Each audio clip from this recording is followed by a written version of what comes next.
Bismillahirrahmanirrahim. Assalamualaikum warahmatullahi wabarakatuh. Eh, Waalaikumsalam warahmatullahi wabarakatuh. Waalaikumsalam warahmatullahi wabarakatuh. Perkenalkan, nama saya Simunawir Sitoro. Saya salah satu dosen dari program studi S1 Manajemen pada Sekolah Tinggi Ilmu Ekonomi Nusantara Sangatta. Izin menyampaikan profil saya. Saya lulus S1 Ilmu Administrasi Negara pada tahun 2010 di Universitas Haluoleo, Kendari, Sulawesi Tenggara. Kemudian melanjutkan studi S2 pada Magister Ilmu Ekonomi Universitas Mula Warman dan lulus pada tahun 2016. Saya masuk di Sekolah Tinggi Ilmu Ekonomi Nusantara Sangatta pada tahun 2010 sebagai staf administrasi atau sebagai tata usaha. Kemudian pada tahun 2016 saya bergabung sebagai dosen tetap pada program studi S1 Manajemen. Semester ini saya mengampu beberapa mata kuliah, di antaranya pengantar manajemen, sistem informasi manajemen, perilaku organisasi atau yang biasa dikenal dengan organisasional behavior, teori pengambilan keputusan atau yang biasa disebut dengan decision making, dan sistem pengendalian manajemen. Pada kesempatan kali ini saya menampilkan deskripsi mata kuliah yang salah satunya saya ampu, yaitu perilaku organisasi. Pada kesempatan ini, izinkan saya menyampaikan pernyataan diri dosen dalam unjuk kerja Tridharma Perguruan Tinggi atau yang disingkat PDD UK TPP, bidang pengajaran di mata kuliah yang salah satunya saya ampu, yaitu perilaku organisasi. Deskripsi mata kuliah untuk kuliah perilaku organisasi. Mata kuliah ini menyajikan tentang pengantar, sejarah, dan latar belakang perilaku organisasi. Kedudukan manusia di dalam organisasi, kemudian perilaku individu dalam organisasi, perilaku kelompok dalam organisasi, kemudian persepsi dan komunikasi, kepemimpinan dan kekuasaan, nilai, sikap, kepuasan kerja, motivasi dalam organisasi, serta budaya organisasi. Yang mana budaya organisasi adalah budaya pembeda antara organisasi yang satu dengan organisasi yang lain. Kemudian kegunaan mata kuliah ini, dengan mengikuti mata kuliah perilaku organisasi, mahasiswa akan memperoleh wawasan baru serta mampu menjelaskan tentang konsep dasar, kerangka pemikiran, perilaku organisasi, dan penerapannya di dalam organisasi baik pemerintahan maupun swasta. Jadi perilaku organisasi bisa digunakan untuk pemerintah maupun organisasi swasta. Mata kuliah ini, mata kuliah perilaku organisasi, disajikan untuk mahasiswa semester 4 program studi S1 Manajemen pada Sekolah Tinggi Ilmu Ekonomi Nusantara Sangatta. Capaian pembelajaran kepada mahasiswa setelah mengikuti perkuliahan perilaku organisasi, mahasiswa dapat memperhatikan beberapa poin, yaitu pertama, mahasiswa mampu menjelaskan tentang pengantar, sejarah, dan latar belakang perilaku organisasi. Kedua, mahasiswa mampu menjelaskan tentang kedudukan manusia dalam organisasi. Ketiga, mahasiswa mampu menjelaskan tentang perilaku individu di dalam organisasi. Kemudian keempat, mahasiswa mampu menjelaskan tentang perilaku kelompok dalam organisasi. Kemudian mahasiswa mampu menjelaskan tentang persepsi dan komunikasi. Kemudian mahasiswa mampu menjelaskan kepemimpinan dan kekuasaan. Ketujuh, mahasiswa mampu menjelaskan pengertian, nilai, sikap, dan kepuasan kerja. Bagaimana nilai, bagaimana sikap di dalam sebuah organisasi, bagaimana kepuasan kerja di dalam sebuah organisasi. Kemudian mahasiswa mampu menjelaskan motivasi dalam organisasi. Kemudian kesembilan, mahasiswa mampu menjelaskan pengertian budaya organisasi dan nilai-nilai budaya organisasi.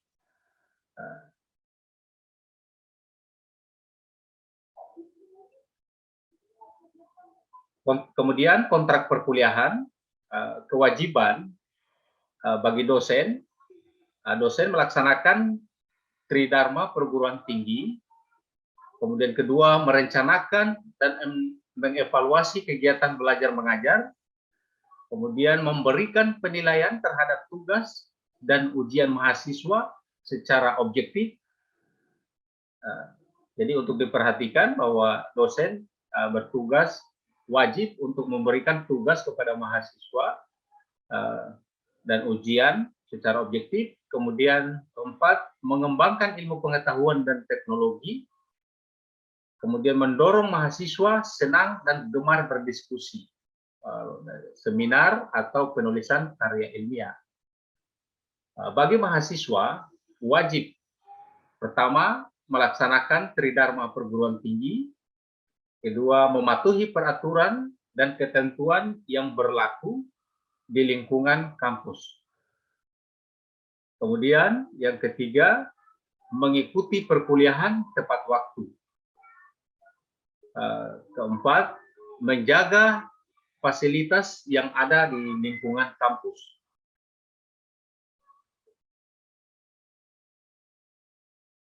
Kemudian hak itu tadi kewajiban dari mahasiswa, sekarang haknya, hak sebagai mahasiswa yaitu menerima transfer pengetahuan dari dosen pengampu mata kuliah.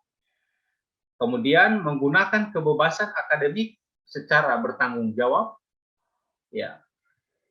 Kemudian memperoleh layanan akademik dan pengajaran sebaik-baiknya. Itu kewajiban mahasiswa, kemudian hak dari mahasiswa. Selanjutnya tata tertib mahasiswa dalam mengikuti perkuliahan.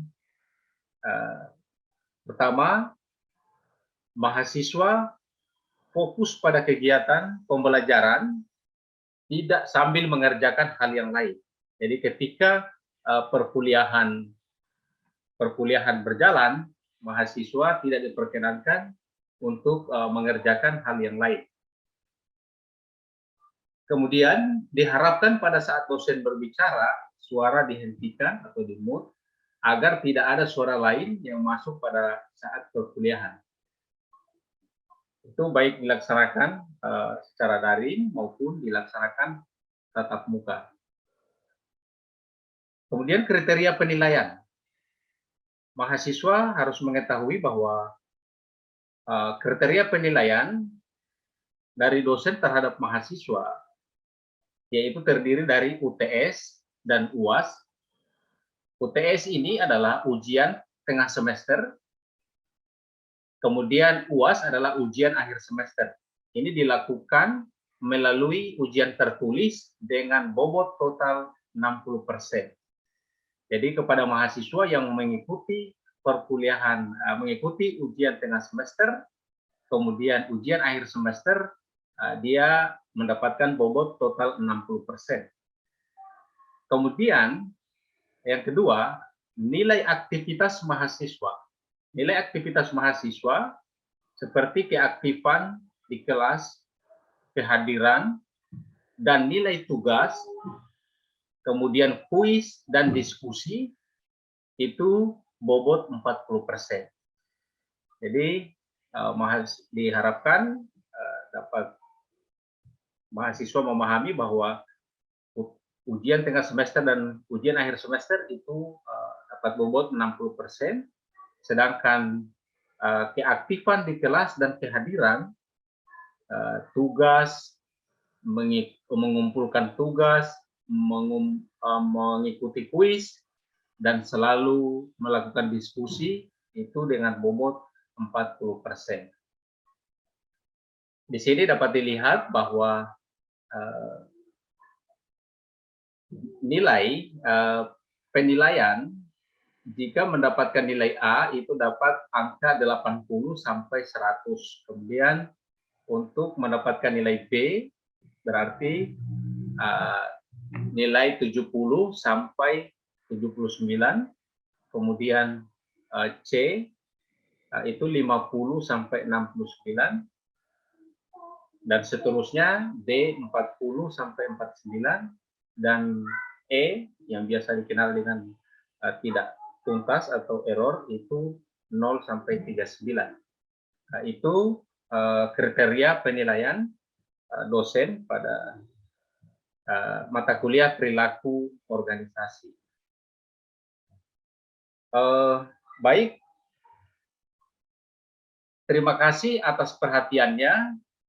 Sekian pernyataan diri dosen dalam rangka untuk kerja Tridharma Perguruan Tinggi, bidang pengajaran saya untuk mata kuliah perilaku organisasi.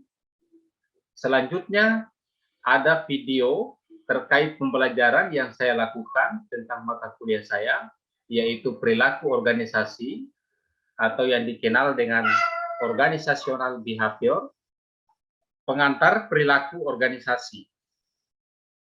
Akhir-akhir ini mahasiswa dapat melihat bahwa perkembangan perilaku organisasi semakin terasa kemajuannya, bahkan telah menjadi suatu hal yang ramai dibicarakan orang. Bukan saja di kalangan akademisi, tetapi para politisi dan para birokrasi pun berbicara tentang perilaku organisasi. Ini disadari karena di samping perilaku organisasi ini mudah dipahami, juga persoalan-persoalan organisasi yang cenderung semakin ruwet. Ditambah pula berbagai persoalan-persoalan manusia dengan berbagai karakter dan perilaku berlanjut menjadi tantangan utama yang sering dihadapi oleh setiap pimpinan organisasi, baik organisasi pemerintahan maupun organisasi swasta dewasa ini. Oleh sebab itu, seorang pimpinan sangat dituntut perannya untuk bagaimana memahami perilaku organisasi. Ya, menurut Stephen Robbins, tahun 2007, dia mengemukakan bahwa memahami perilaku organisasi bagi seorang manajer merupakan hal yang sangat penting. Pandangan Sempitas terhadap sedikit perubahan dramatis yang sekarang ini terjadi di banyak organisasi mendukung pertanyaan ini. Sebagai contoh, karyawan bisa menjadi lebih tua, kemudian semakin banyak wanita dan orang kulit berwarna berada di lingkungan kerja yang sama. Ya, pengecilan ukuran perusahaan dan penggunaan pekerja temporer yang begitu banyak melemahkan ikatan kesetiaan yang dulunya mempererat karyawan dengan para pemberi kerja, serta kompetisi global yang mengharuskan karyawan lebih fleksibel dan belajar menanggulangi perubahan yang cepat. Dengan demikian, tantangan yang sangat menonjol dihadapi oleh para pimpinan dalam setiap organisasi adalah masalah perilaku manusia itu sendiri. Ya, mungkin mahasiswa bisa sering mendengar bahwa tidak ada yang mampu merubah nasib suatu kaum kalau bukan kaum itu sendiri yang mau merubahnya. Namun bukan hanya di dalam agama, dalam hadis begitu, tetapi mata kuliah perilaku organisasi juga dijelaskan bahwa tantangan yang sangat menonjol dihadapi oleh para pemimpin adalah setiap organisasi masalah perilaku manusia itu sendiri. Manusia adalah faktor utama yang sangat penting dalam setiap organisasi, apapun bentuknya.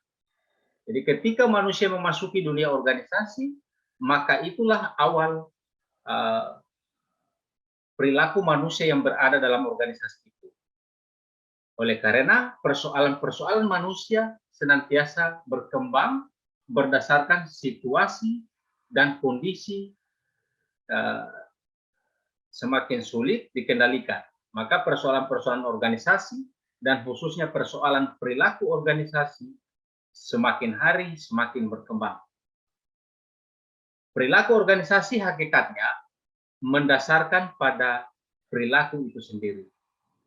Ya, kalau tadi dia menjelaskan bahwa perilaku manusianya, ini dia menjelaskan tentang mendasarkan pada ilmu perilaku itu sendiri. Selanjutnya, menurut Warren, tahun 2007, dia meramalkan bahwa 25 sampai 50 tahun mendatang, kita semua akan ikut berpartisipasi menyaksikan akhir hayat dari birokrasi. Dan kita akan mengetahui terbitnya suatu sistem sosial yang lebih baik dari abad kita sekarang ini. Selanjutnya, Benes menandaskan bahwa perubahan mendasar dari konsep nilai organisasi adalah didasarkan pada kemanusiaan yang menghapuskan sifat-sifat depersonalisasi dari mekanisme sistem birokrasi. Kemudian ramalan Bernays di atas, saya akan menempatkan faktor manusia dalam organisasi bukannya semakin ditinggalkan, melainkan semakin mendapat tanggapan yang hangat bagi para pemerhati dan para akademisi untuk mendiskusikan berbagai teori organisasi di masa yang akan datang.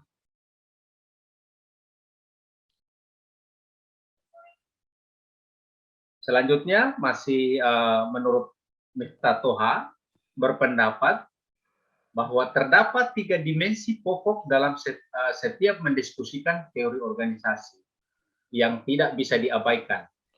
Ketiga dimensi itu antara lain dimensi teknis, dimensi konsep, dan dimensi manusia. Jika ketiga dimensi itu berintegrasi, maka akan mampu menimbulkan suatu kegiatan organisasi yang efektif. Dimensi teknik menekankan pada skill yang dibutuhkan untuk menggerakkan organisasi. Dimensi ini berisi skill para anggota yang secara teknis yang diperlukan menggerakkan organisasi, misalnya keahlian komputer, pemasaran, engineering, dan lain sebagainya.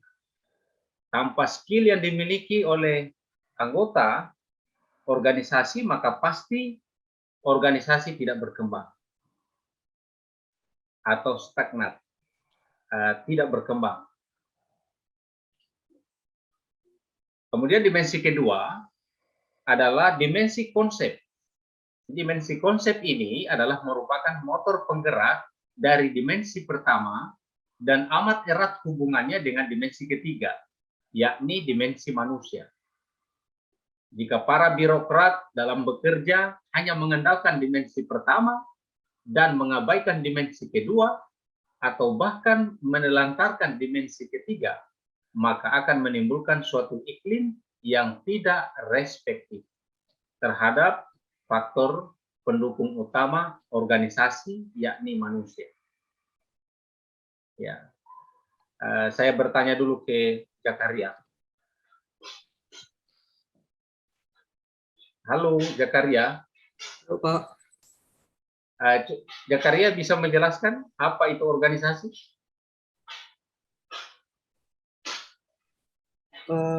Menurut Henry Fayol, Pak, organisasi adalah suatu proses dalam berinteraksi agar mencapai tujuan yang ingin dicapai, Pak. Terima kasih. Oke. Henry Fayol yang menjelaskan bahwa serangkaian kegiatan yang terdiri atas 2 orang atau lebih yang memiliki tujuan secara bersama. Ya, itu penjelasan tadi dari pendukung utama organisasi yaitu manusia. Kemudian saya lanjut. Oleh sebab itu ilmu perilaku organisasi mengurangi sifat birokrat yang tidak respektif tersebut dengan menarik sebagian pandangannya terpusat pada perilaku manusia itu sendiri sebagai dimensi ketiga dalam suatu organisasi. Di sini mahasiswa bisa melihat sejarah perilaku organisasi. Minat untuk mempelajari perilaku manusia sebenarnya bisa ditelusuri sejak dari awal periode sejarah. Hal ini dapat kita jumpai dari buah karya filosof Yunani, Plato, di mana filosof ini membagi jiwa manusia menjadi 3, yakni filosofi atau filsafat, keinginan untuk mencapai ilmu pengetahuan, spirit atau ambisi, aspek jiwa manusia yang berusaha untuk mencari kekuasaan, kemudian ambisi, dan apetit, ini nafsu makan. Artinya suatu keinginan manusia untuk memenuhi selera seperti makanan, minum, seks, dan uang. Dari konsep filosofis di atas, Plato menggolongkan manusia atas 3 tipe, yakni filosofis, ambisius, dan pencinta keberuntungan. Mahasiswa dapat memahami bahwa Plato menggolongkan bahwa manusia itu bisa dilihat dari 3 tipe, filosofis, ambisius, dan pencinta keberuntungan.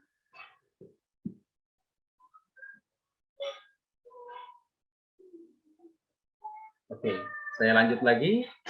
Secara teori, suatu birokrasi mempunyai berbagai sifat yang dapat dibedakan dari ketentuan-ketentuan lain dari suatu organisasi. Beberapa sifat yang amat penting dapat dikemukakan sebagai berikut.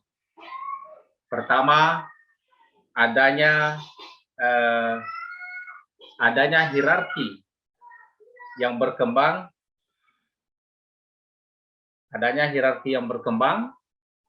adanya spesialisasi atau pembagian kerja, kemudian adanya hierarki yang berkembang, kemudian adanya suatu sistem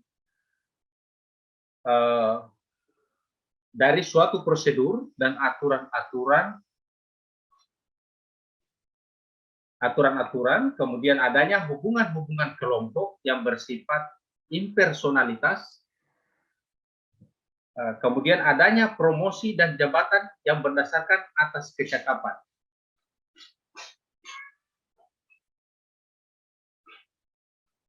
Ini 5 dari teori yang menjelaskan beberapa sifat yang amat penting dapat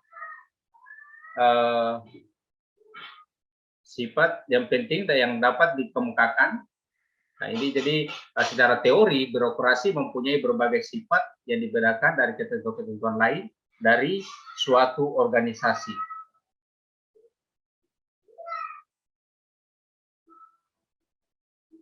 Kemudian lanjut, unsur yang sangat berperan dalam suatu organisasi dan sangat meyakinkan bahwa suatu prosedur dipatuhi adalah otoritas dan rasa tanggung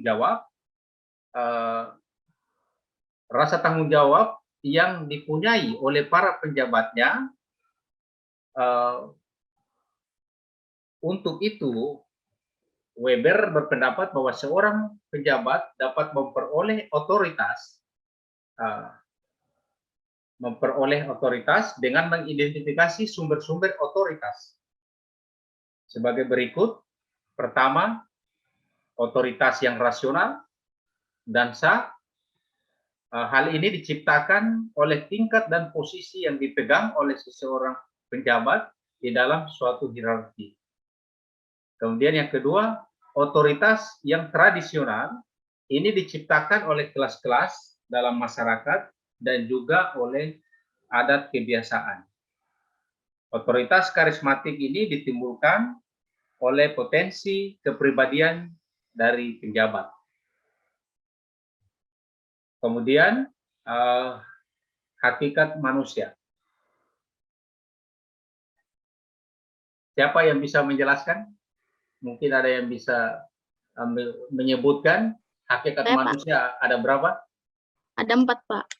Oke, pertama, Yang pertama ada perbedaan individu, yang kedua ada orang seutuhnya, yang ketiga ada perilaku yang termotivasi, dan yang terakhir adalah nilai orang, martabat manusia. oke. Pada hakikatnya manusia memiliki perbedaan individu, kemudian memiliki nilai orang atau martabat manusia, kemudian Orang seutuhnya, terus keempat, perilaku yang termotivasi. perilaku yang termotivasi. Oke. Hakikat manusia. Jadi itu tadi hakikat manusia. Di sini saya bisa jelaskan bahwa sebagaimana dikemukakan pada bab sebelumnya bahwa manusia adalah faktor utama yang sangat penting dalam setiap organisasi, apapun bentuknya.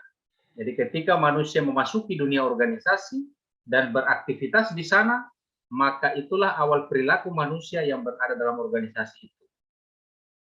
Oleh karena persoalan-persoalan manusia senantiasa berkembang berdasarkan situasi dan kondisi dan semakin sulit dikendalikan. Maka persoalan-persoalan organisasi dan khususnya persoalan perilaku organisasi semakin hari semakin berkembang. Jadi mahasiswa dapat memahami bahwa perilaku dalam sebuah organisasi itu semakin hari semakin berkembang. Kemudian menurut Nawawi tahun 2005, dia mengemukakan bahwa manusia adalah makhluk ciptaan Tuhan yang Maha Esa, yang kompleks dan unik, dan diciptakan dalam integrasi dua substansi yang tidak dapat berdiri sendiri. Substansi pertama disebut tubuh atau fisik atau jasmani sebagai unsur materi, sedangkan substansi kedua disebut jiwa atau rohani atau yang psikis. Ini yang bersifat non materi. Ya. Manusia adalah makhluk ciptaan Tuhan yang kompleks dan unik dan diciptakan dalam integrasi dua substansi yang tidak dapat berdiri sendiri. Kalau tidak dapat berdiri sendiri, sehingga substansi pertama itu terdiri dari jasmani, yang kedua terdiri dari rohani. Baik, terima kasih atas perhatiannya. Apabila ada yang kurang berkenan, semoga bermanfaat. Wassalamualaikum warahmatullahi wabarakatuh. Waalaikumsalam Waalaikumsalam warahmatullahi wabarakatuh.